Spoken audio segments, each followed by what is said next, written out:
Our friend Scott Kushner, good enough to join us here. How are you, man? I'm great, Matt. How are you? I'm doing really well. Are you okay with the Pels hanging a in-season tournament semifinalist banner? Final Four. The only Final Four team in Pelicans history. They did it. Right? I'm being serious, hey. You think I'm putting it past them? I don't know. Matt, if you go in that arena, you would never know the team has played another game in the history of the franchise. There's no banners. There's no pictures. There's nothing.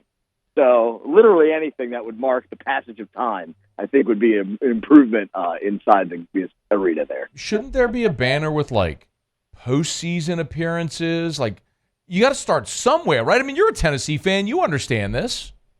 We're big on participation trophies. We've participated in so many postseasons, Matt. So good. I got to take my digs where I can. All right. Let's talk about yesterday, though.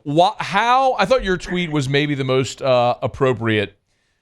How the seismic about face from getting absolutely annihilated in the in-season tournament semifinals by the Lakers to what they did last night to Minnesota.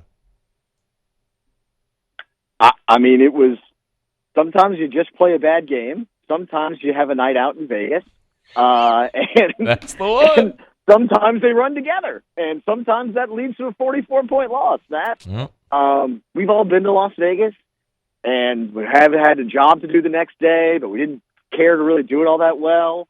And the other guy who showed up seemed to care a lot more about doing it than you do, and that's pretty much as far as I can tell, that's what happened.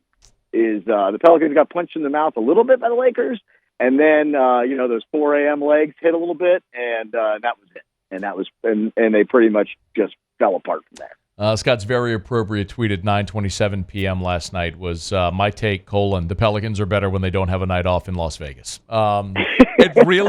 Scott, it really does feel like that. The Lakers were rested, actually motivated, maybe by the 500K or whatever it was, just to go win. And the Pels were motivated by a night out in Vegas, and they got popped. But what a bounce back. How were they able to do it last night? They did it. Well, first of all, Anthony Edwards didn't play. That helps tremendously. I think that gets left out of the story a little bit. When the team's best player on the other side doesn't play, that does help. But the Timberwolves are a very good team. They were 17-4 entering the game. They're good no matter what. But, yeah, when you play at home, you make some shots, and you get Zion going in the way that Zion goes, they're really, really hard to beat. And they're a good team. They're not a great team, but they're a good team, and they're especially good at home. They beat Dallas at home. They've won some very legitimate games in that building this year, and it's, for a long time they did not protect home court, in this franchise. But they've done it this season, and they've been a lot better at home, and I think that's going to be a huge part of the next couple of months here with this team. Oh, you're right. Pels are 9-4 at home on the season, 13-11 overall. Zion had a season-high 36. What worked so well for him? He's played like Zion. I mean, he's got a game that is repetitive, like if I were to just tell you, look, there's a guy, all he can do is dribble to his left and score layups at the rim. You'd be like, this sounds like the most boring basketball player in the history of the NBA. And it turns out it's thrilling. It's an absolute thrill ride to watch him because everyone in the arena, including all 5 guys on the floor wearing the other jersey, know exactly what he's going to do, and they cannot stop him. It's incredible when he really gets it going. The problem this season has been that instead of game-to-game dominance, it's kind of come and gone, and he's gotten erased more often at the rim than he had previously. He's missed more at the rim than he has previously, but last game was a vintage Zion performance, and one that I think he was a little annoyed, a little angry by, and I think that probably helped him a little bit. Pelicans columnist Scott Kushner, also hosts the Polk and Kush Podcast. Wherever you get your podcast, please subscribe up. How much of this team's success is recent success is they're healthy? A lot. It's not just the idea the stars are playing. It's that everyone kind of fits their role a little bit better. And even though that's pushed someone like Jordan Hawkins, who is a good rookie, a really good rookie, out of the rotation, being able to bring Trey Murphy in off the bench, being able to play Najee Marshall as your eighth guy, like there's things that everybody, it's a really good team when everyone's playing the role that they're supposed to be playing. They've built a very good roster from top to bottom. The problem is whenever you have guys missing and you have to push people up the ladder a little bit, if you need Herb Jones to become a better scorer, you need more from, Jose Alvarado, it just becomes very difficult because they do have ceilings. They're guys who play hard every night and do what they're supposed to do, but they have ceilings. And so as long as you have the roster healthy and everyone has their role together, this team is as good of a 1 to 10 roster, not really counting 1 and 2. It's a very good and deep roster, and everyone fits what they're supposed to be very well. So in that regard, the health is really, really important. Yeah. He's on Twitter at Scott D. Kushner. Give him a follow. Narratives always generate and start to formulate around a team. Like, this wasn't necessarily a narrative, it was a reality. Like, they were so bad in the third quarter a couple of years ago. Granted, this is only 24 games into the season, but what sort of theses are starting to formulate around this team, good or bad? I think the biggest difference from this team from the last few years has been that they can actually make three-pointers. And that includes having all your guys out there, and having Zion on the floor has created some gravity. And now Trey Murphy being back has really helped pour gasoline on that fire, that when they're all available, there's a lot of shooting on this team. And for so long, there was no shooting on the team. And not only are you seeing Brandon Ingram kind of continue to expand his scoring, but you're seeing Herb Jones making threes. Everyone's sort of chipping in from there. And for so long, the NBA, I don't know how much NBA you're watching. It's kind of a joke now. It's just a three-point contest most nights. I mean, it is a third to half the shots at three-pointers. Whoever makes more of them typically wins the game. And the Pelicans were playing with the hand behind their back for years because they could not sign shooting.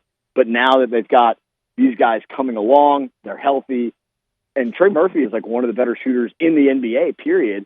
And that is a huge advantage for this team as they move in to what is a fairly soft portion of the schedule right now, and a chance to kind of pile up some wins. And Golden State changed the game. I don't think there's any doubt. I mean, so many teams are trying to chase Golden State, they chase shooting, and you're right. I mean, it's what it's become. But last thing I want to get into the schedule here. You said with the soft part of the schedule coming up, and it's very obvious.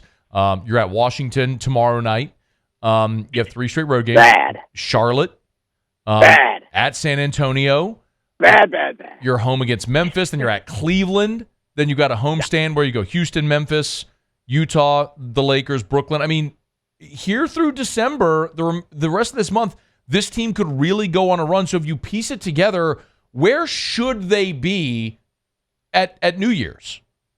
I mean, they should be, the 6-ish, be like 6 games or so above 500, maybe more.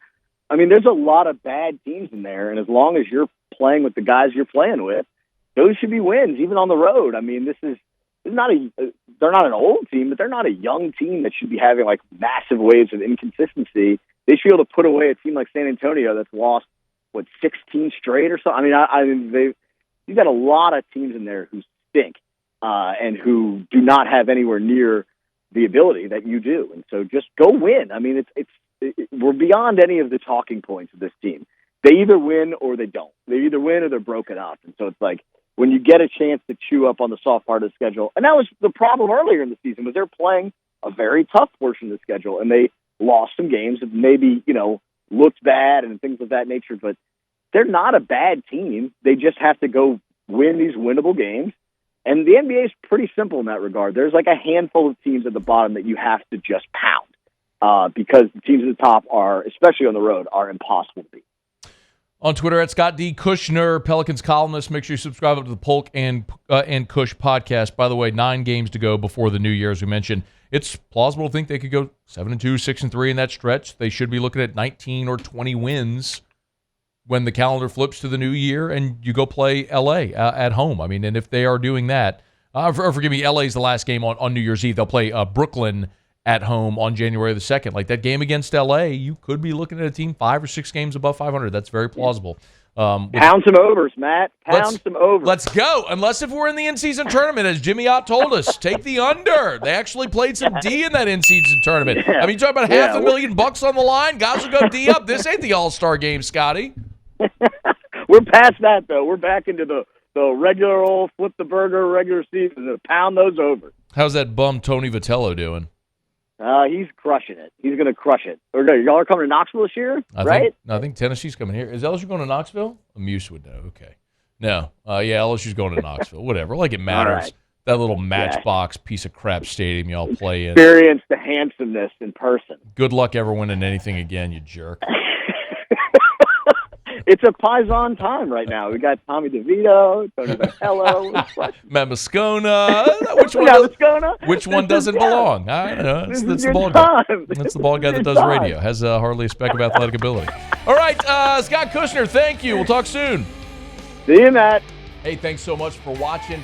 Please leave your comments. I love to interact. And be sure to hit the red subscribe button below.